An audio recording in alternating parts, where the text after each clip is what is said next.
Мен кааласам бул жакка дейм, кааласам тигил жакка дейм. Эгер менин кызым менен жашай турган болсом, мен жашаган жерге көчүп келишим керек дейт экен. Тиги бала да кырак болот да.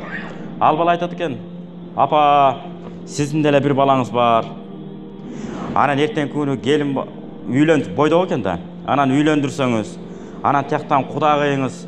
Эгерде менин келиним кызым менен жашайм десең, мен жакка көчүп кел десем, эмне кылат элеңиз десе, кайненеси айтып коет дейт, Кудай сактасын деп.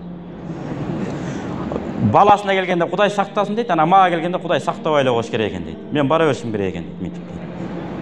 Ошон үчүн кыргыздар эмне деген? Сонун макал, ушу менен жыйынтыктайбыз бул сөздү. Кызымдын төрүндө отургандан көрөк, уулумдун улагасында отурганым артык деген. Не деген сөз? Бул макал тим эле сонун айткан. Кыздарга кандай мамиле жасаш керек? Келиндерге кандай мамиле жасаш керек? Келин тарапта болуш керек бекен, же кыз тарапта өмүр сүрүш керек бекен? Эгерде жалгыз кызыңыз болсо, анда айла жоганда, тагдырдын тамашасы деген ушул. Эчтеке кыла албайсыз, карып калганда. Балаңыз деле бар, кызыңыз деле бар. Сөзсүз мине болсо дагы келин тарап менен, бала тарап менен болуш керек да. Кыз тарапта айнанайын тийген жагы менен эмне кыл? Бактылуу бол деш керек аны. Мына ошон үчүн жана макалда кайрайбыз.